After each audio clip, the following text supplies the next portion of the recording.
warahmatullahi wabarakatuh. Selamat pagi semuanya.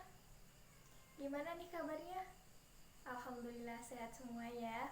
Nah, sebelum kita mulai pelajaran pada pagi hari ini, alangkah baiknya kita berdoa terlebih dahulu. Berdoa menurut agama dan kepercayaan masing-masing. Mulai. Selesai. Nah, untuk hari ini saya presensi dulu ya. Siapa yang tidak hadir? Alhamdulillah hadir semua ya, terima kasih. Nah, hari ini kita akan mempelajari tentang teks hikayat. Nah, sebelum itu saya akan membacakan kompetensi dasarnya, yaitu mengidentifikasi nilai-nilai dan kebahasaan dalam hikayat dan cerpen. Nah, nanti tujuannya itu diharapkan para siswa dapat mengidentifikasi bahasa dalam karakteristik bahasa dalam cerita rakyat atau hikayat, dan dapat membandingkan penggunaan bahasa dari cerpen dan hikayat, serta bisa mencari nilai-nilai, mengidentifikasi nilai-nilai yang ada dalam teks hikayat. Nah, seperti itu. Nah, siapa yang tahu teks hikayat itu seperti apa? Atau apakah itu teks hikayat? Kalau kalian tahu boleh ajukan jarinya. Oke. Nah, hikayat itu adalah karya sastra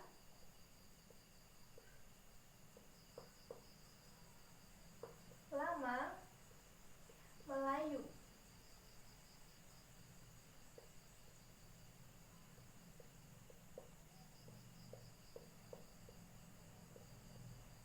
Teks hikayat adalah karya sastra lama Melayu yang berbentuk prosa. Nah, biasanya berisi tentang cerita, undang-undang, silsilah yang bersifat rekaan, keagamaan, historis, biografis, atau gabungan sifat itu untuk pelipur lara semangat perjuangan. Nah, yang ketiga kita akan mempelajari tentang karakteristik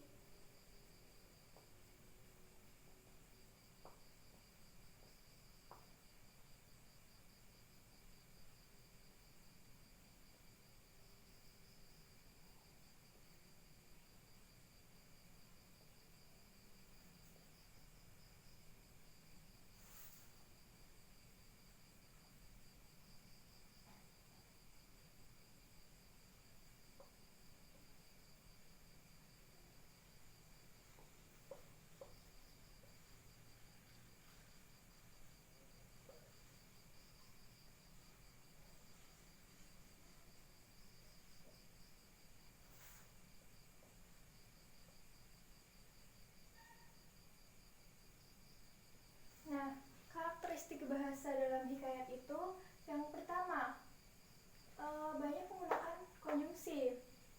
Hikayat itu disajikan dengan bahasa Melayu klasik. Nah, di antara ciri yang dominan dalam hikayat adalah banyak menggunakan konjungsi. Hampir setiap awal dari teks hikayat itu menggunakan konjungsi ya. Dan yang kedua itu banyak menggunakan kata arkais. Kata arkais adalah kata-kata yang sudah jarang digunakan atau bahkan sekarang itu tidak lazim digunakan ya, seperti itu. Oke, yang ketiga kita akan mempelajari tentang membandingkan penggunaan bahasa teks hikayat dan cerpen. Nah, cerpen dan teks hikayat itu sama-sama merupakan teks narasi, betul tidak? Betul ya.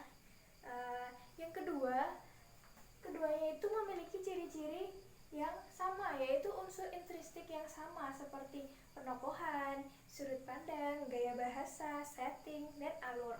Nah, seperti itu.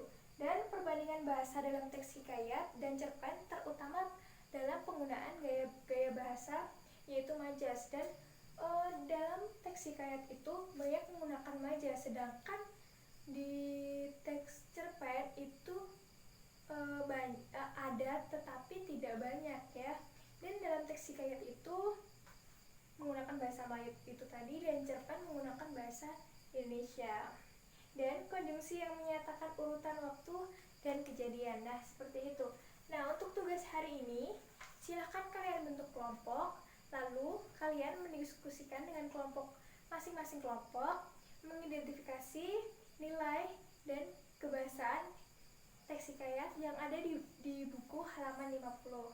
Nah, nanti cara kerjanya itu kalian mendiskusikan, lalu nanti perwakilan ada yang maju ke depan mempresentasikan. Tadi kalian masing-masing perwakilan sudah mempresentasikan ya hasil diskusi kalian secara kritis, dan kalian juga sudah membenarkan bagaimana memberi tanggapan atas kelompok-kelompok yang lain. Nah, seperti itu. Nah, saya akan mengulang. Tadi kita mempelajari tentang apa saja? Pengertian, ciri-ciri ya, ciri-ciri teks hikayat itu, dan penggunaan atau karakteristik bahasa dalam hikayat. Tadi ada apa aja? Oke. Iya benar, tadi yang pertama itu banyak menggunakan konjungsi. Yang kedua, kata arkais. Iya, banyak menggunakan kata arkais. Dan yang ketiga tadi kita mempelajari tentang membandingkan penggunaan bahasa hikayat dan cerpen. Nah, dapat disimpulkan bahwa teks hikayat itu berbahasa Melayu ya, dan yang membedakan di antara karakteristik cerpen dan teks hikayat itu adalah gaya bahasa atau majas. Dan dalam teks hikayat itu banyak menggunakan majas, dan kalau cerpen itu ada tetapi tidak sebanyak dengan teks hikayat. Nah, seperti itu ya. Semoga hari ini kalian paham apa yang saya sampaikan, dan untuk minggu depan kalian akan mempelajari tentang membandingkan nilai dalam hikayat dan cerpen, serta membandingkan alur dalam hikayat dan cerpen. Oke, itu dipelajari ya. Untuk pertemuan minggu depan kita akan membahas itu. Nah, sekian karena waktunya sudah habis. Kita akhiri pertemuan kali ini. Semoga kalian sehat, selalu diberi lindungan agar tetap semangat untuk menuntut ilmu, seperti itu. Semoga kalian sukses, kita semua sukses, amin. Wassalamualaikum warahmatullahi wabarakatuh.